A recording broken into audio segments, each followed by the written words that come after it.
Hey guys, I'm Benjamin Jace Baker, also known as EG.DeMusliM. I'm a Terran player playing professional StarCraft 2 for Team Evil Geniuses. And today I have a bit of a treat for you. I played against a teammate of mine that you all should know of called EG.DeMusliM. And it was on the ladder, so I feel it's okay to share with you, especially since he was streaming it, so a few of you probably did watch it anyway. So we will get right into this game anyhow. So even though this was a ladder game between teammates, obviously you never want to lose to this guy that sat right next to you, especially when he doesn't GG. So anyways, this game, I will get it started off and I'll run it on 2x speed. So, me saying Jill have fun, I'm the nice guy of the house. And then Greg just saying like, in fact, I just want to talk about what our chat is. I say Jill have fun, that's what you normally say at the start of the game.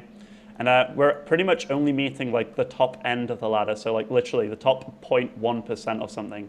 That day, we both met Complexity Ganzi, we met Huck, we met each other, like it was very, very tight. Like you met people of very similar skill, so ladders got really good recently, so thank you, Blizzard.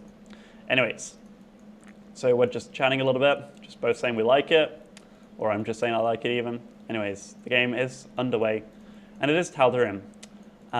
This is a map that is going to be really hard to get games when everyone isn't playing, so Greg being Greg, a little bit pessimistic, but anyways.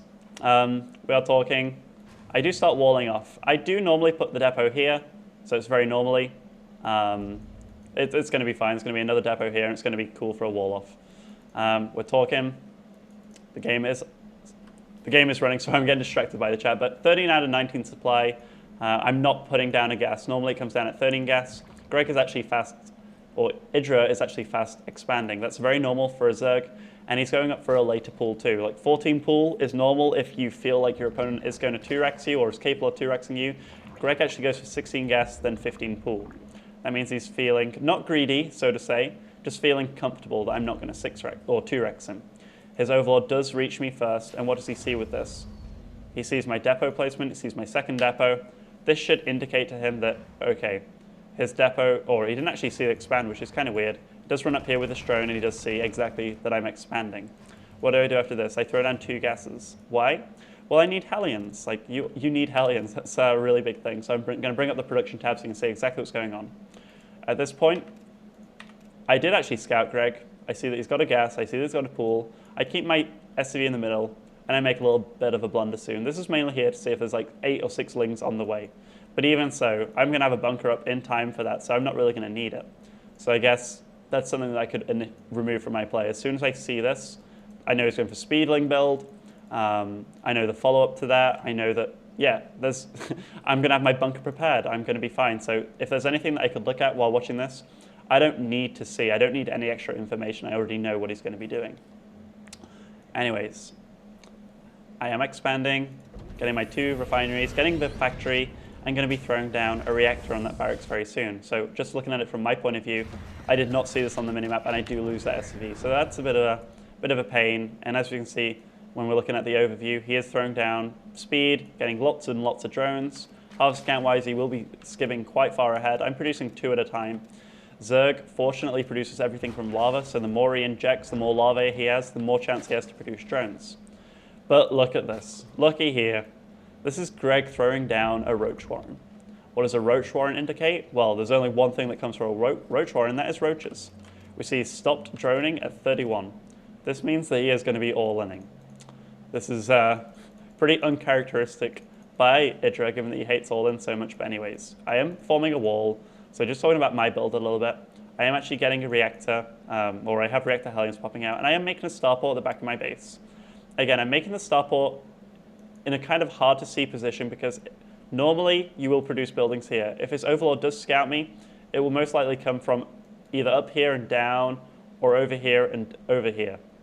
And that just misses the starport completely. So unless he got very sneaky and sneaked an Overlord all the way around the map to get it to here, which I don't believe would have happened, that's the only way he's going to scout this. So I do not know that he is all-inning at this point. I do not know that he is going to be playing aggressive. All I know is I'm going to be getting Hellions out onto the map to try and scout as much as I can and do damage as much as I can. So I do run over to his base. I do see what's going down. If we look at my base a little bit, I am getting a full wall off just so we can't do ling run-bys or whatever, and I do start pumping or swapping my starport with the barracks on the tech lab. So I do scout here. I do notice there isn't a spine crawler. That's pretty weird. Why would you not have a spine crawler? This is something that kind of made me feel a bit funny, and I do start running around. He's not clearing out these rocks, and immediately I start killing lings here. What do I see here with the star? I see these roaches. This is a big indicator that he is all-inning me. What do? I'm going to lift up that depot sometime very soon, and I'm going to start repairing this bunker, and I start putting up a secondary bunker. So he does actually go in that bunker right there, because I told them I right-clicked over there. He shouldn't have gone in, but anyways. These Hellions, I'm just going to try and pick off as many lings as possible. Here I do see a lot of banelings lined up. I do kill one. I start killing lings too. So this is kind of nice. Well, the only thing that I can't run into are these roaches. What am I producing in my base? 3 Banshees, more Hellions. I do try and get into position to repair this. I pop out of this bunker right before it dies. This means that he used roughly 5 banelings to blow up that bunker and that depot, and then I just popped out of it before the units died, meaning that is 5 wasted banelings, or rather that is 5 banelings to blow up that wall. That is pretty key. I do hop into this other bunker, it finishes just in the nick of time, and while it does die again, I try and pop out again. I'm just trying to be as efficient as I possibly can. I'm trying to buy myself time. Now my Banshee's out. Now he's in a position where he has to try and do as much damage as possible. This is key to me winning this game. As you can see, his next rally is going to be coming out soon. Production-wise, he's producing more lings, some drones actually, so he's not too confident in this push doing any more damage than it is going to do now. But either way, me re-walling up here saves me the game. These roaches are inevitably going to die sometime soon, but they just have to try and do as much damage as they can. Harvester-wise, I'm not too far behind at this point, and he needs to do damage. So with that in mind, just pay attention to what I do. These roaches are slow. They're not as fast as SCVs are. So that means I can do what I want with them. I can just avoid these roaches. He can kill as many SCVs as he wants over here. It's not really doing that much damage. Yes, my SCV count is almost half of his, but my Banshees are mounting up.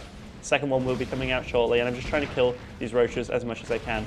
I keep running away. I'm using the Hellions to do damage now too. Every little helps. And at this point, I do have Cloak. I have 2 Banshees out right now. He does run against this wall. Look, these lings can't get in. If these lings could get in, he could do way more damage to these SCVs by chasing them down and doing more damage to them. SCV count-wise, I'm 18 to 42. That looks abysmal. But in terms of unit lost, we're roughly the same. But now I have the tech tree of Banshees, and look at Grig's base. This is a slight mistake from him. He actually doesn't have his Evo chamber down. If that was down, he could have already been producing spores. He doesn't have his lair up either. It's soon to be done. But I'm running over to his base now with a pretty decent hit squad. I'll actually bring up the income tab just so we can see how many harvests he has compared to what I have. Look, these Banshees, I reveal Cloak so late. Why Cloak in my base when nothing can hit them? Just don't. He now is under a lot of fire, losing a lot of lings, a lot of drones. Look at these Banshees. The working out is getting really, really close. These Banshees are still alive. I've already killed 2 queens with them. And look, I'm killing even more queens now. He has no queen in his main. Harvester-wise, he's going down. He's losing a lot of units. I can kill these queens continuously, which I am doing. And look, this is just a really, really hopeless situation for him now. Supply-wise, I was getting ahead, and Greg leaves the game.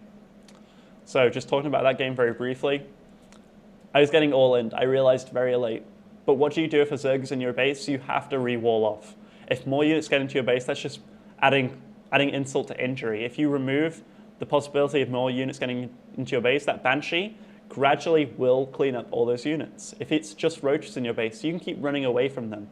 One of the stressful things for a Zerg is the fact that those roaches are so slow, and they aren't going to get to you in time, or they aren't going to be able to chase your SCVs all around your base. So while I did go down to 18, if I look at my base in this game, my third's actually up, and he's not able to do any more damage to me. I have a Banshee back in my base, and he's trying to kill my wall with Zerglings on a counterattack, given that he can't kill these Banshees in my base with them. So everything just went pretty good for me. And even though I was so far behind, even if I didn't get to do that much damage with the Banshees, my third would have been up, my tech would have been ahead. Even with having an 18 SCV count against roughly 40 at that point, I'd have been fine. So guys, thank you for watching. Go over to EvilGeniuses.net if you want to check out more of our stuff from any of our players, such as EG, EG In Control, or EG Machine, or myself. Thank you very much for watching.